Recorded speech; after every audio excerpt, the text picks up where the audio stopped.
बोज़ार वॾा भरिसां मीरवा केनाल जी कंधीअ ते क़ाइमु टालपुर बिरादरी जे ॻोठनि हुसैन बख़्श टालपुर, कबूल मोहम्मद टालपुर, दिलावर ख़ान टालपुर ऐं टालपुर नंढा मां बरसाति ऐं कोटी डैम जो पाणी निकाल न थी सघियो। ॻोठाणनि जे मीरवा केनाल ते कोडजी ऐं ठरी मीरवा रोड ब्लॉक करे एहतजाजी रैली कढी मुज़ाहिरो कयो वियो। इन मौक़े ते मुज़ाहिरीन जेकब न्यूज़ सां ॻाल्हाईंदे चयो त कुर्ती नए जो डेम आहे लोड़े छॾियो बोड़े रात जो 1 बजे निकिता बचा कढी अथई खुदा जो कसम रात जो भी रोई निकिता थी घरनि में हिन महिल 2 महीना थिया आहिनि कोई मदद लाइ न आयो आहे।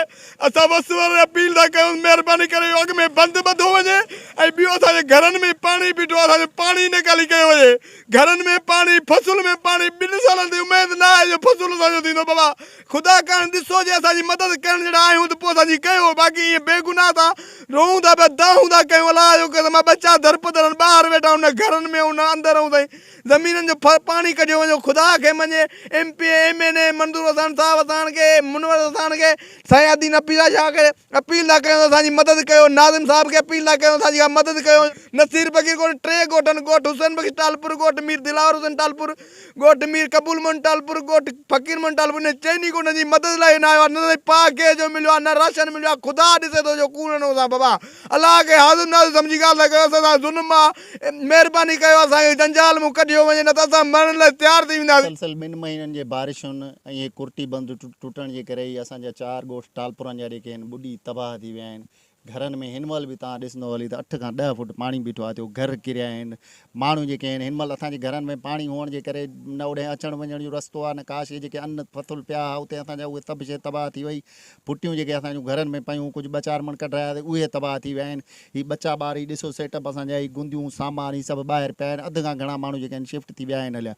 ख़ुदारा आला अख़्तियारनि खां असांजी अपील आहे ख़ुदारा ही कुर्ती बंदि जो को बंदि ॿधायो ऐं असांजा पाणी कढायो ताकी असांजा बच्चा जेके आहिनि उहे घरनि में अचनि। इन खां वधीक असांजी ॿियो गवर्नमेंट खे कुझु बि कोन्हे न असांखे राशन ॾियो न असांखे टेंट ॾियो असांखे तव्हांजी कंहिं शइ जी ज़रूरत न आहे। ख़ुदारा असांजा पाणी कढायो ताकी असांजा बच्चा जेके आहिनि उहे इज़त सां असां घरनि में विहारियूं। 3 ॻोठ टालपुर असां ॿुधी विया आहिनि। राति जो 1 बजे असां उथिया आहियूं कुल्हनि ते बच्चा खणी का शइ बि न खई आहे। उहो निकिरी पधर ते वेठा हिन महिल ताणी पुछण बि कोई कोन आयो आहे। लूण जी थेली बि न मिली आहे। कंहिं शइ जी को पुछाणो न थियो आहे। असांजो पाणी हे कढायो वञे ॿियो असांखे का शइ नथी असांखे घरनि में विहारियो वञे। घर सॼा सभु किरी पिया आहिनि को थुणियूं थुणियूं हणी असां बच्चा त विहारियूं बच्चा काॾे वठी वञूं। घर रही पिया आहिनि पका कचा जेके हुआ साल जा ठहियल हुआ 10-10 लख जूं बिल्डिंगूं उहे ठही रही पियूं आहिनि असांजूं। हाणे के बच्चा काॾे वठी वञूं असां नहीं माण्हू त ग़रीब ग़रीब मिसकिन जेके ॿाहिरि वेठा आहिनि वञी वेहूं काथे पाणी बि सॼे घरनि में बनी जेका मुंहिंजी अॾाजर सॼी पाणी में आहे 7 फुट 10 फुट 8 फुट पाणी आहे हुन में 4 साल 2 साल 3 साल ताईं पाणी कोन सुकंदो। असां हाणे वेहण बच्चनि जो रुगो सोचूं था। असांखे ॿियो गुज़र अलाह ॾींदो ज़ामन क़ुर शरीफ़ में अलाह पियो आहे असांजो चवे थो मां पेट जो ज़ामन मां आहियां रोज़ी जो ज़ामन उहो आहे। बाक़ी असांखे पाणी कढाए ॾियो वञे असांजी बनी आबाद थियनि को बच्चा विहारियूं को बनियुनि में उते सुकाणो थिए असांजो। ऐवाननि में वेठल जेके नुमाइंदा आहिनि या बल्दियाती नुमाइंदा आहिनि उन्हनि पंहिंजे कननि में रुइयूं ॾेई छॾियूं आहिनि पंहिंजे अखियुनि ते पटियूं ॿधी छॾियूं आहिनि। जन जे कननि ताईं न असांजो रोइण जो आवाज़ु न असांजूं दाहूं न असांजूं कूकूं न असांजा ॿार हेॾी मुसीबत जे टाइम में पाणी बीठल में इन्हनि खे नज़र था पिया अचनि। जेके ॿार कॾहिं वक़्त में ॿाहिरि निकिता ई कोन हुया हेॾी मुसीबत में घरनि खां ॿाहिरि अची दरपदर थी विया आहिनि। हिन वक़्त ताईं असां वटि न को बल्दियाती नुमाइंदो लड़ियो आहे न कोई MNA MP लड़ियो आहे। आख़िर असांजो इहो ई ॾोह आहे जो असां हिननि खे वोट ॾेई करे आला ऐवाननि में आला इक़्तदारनि में मोकिलियो आहे। असांखे इन ई जुर्म जी सज़ा ॾिनी पई थी वञे। बराए महिरबानी असांजे आवाज़ खे ॿुधो पंहिंजूं अखियूं खोलियो पंहिंजा कन खोलियो ऐं अची करे असांजी हालत ज़ाहिर ॾिसो त असां कहिड़े हाल में रहिया पिया आहियूं। बराए महिरबानी अची करे असांजी इमदाद कयो। असांखे ॿिए कंहिं शइ जी ज़रूरत कान्हे लेकिन हिन वक़्त जी ज़ालिम इंतिज़ामिया ज़ालिम हुकूमत 4000 रुपया कणिक जो रेट मुक़ररु करे पंहिंजे मनपसंदि ज़ख़ीरा अंदरनि खे फ़ाइदो पहुचाइण जे लाइ इहो कमु कयो आहे।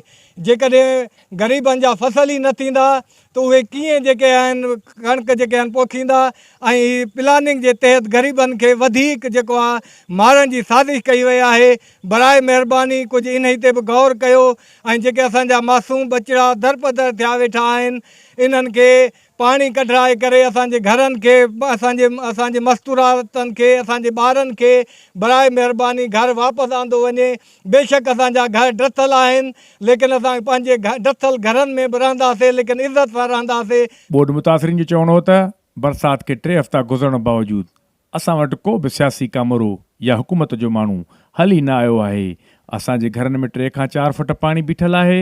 बहितर सिंध हुकूमत कणिक जो अघु 4,000 रुपया मण करे असांजा सूर बीणा करे छॾिया आहिनि। पाणी निकाल न थियण करे असांजा फसल केतिरनि ई सालनि ताईं न थींदा। असांजा ॿार बचा खुलियल आसमान हेठि मीनवा जे कप ऐं वारी जे गरम दड़नि ते वेठल आहिनि। हिननि सिंध हुकूमत खां मामले जो नोटिस वठी घरनि ऐं ज़मीननि मां पाणी निकाल कराए त जीअं ॿारड़ा वापसि घरनि में अची सुख ऐं सुकून जी ज़िंदगी गुज़ारे सघनि ऐं कणिक जो रेट घटि करायो वञे। कैमरामैन मोहम्मद अब्बास जाफ़री सां गॾु शाहिद जाफ़री, जेकब न्यूज़ 2000 वॾा।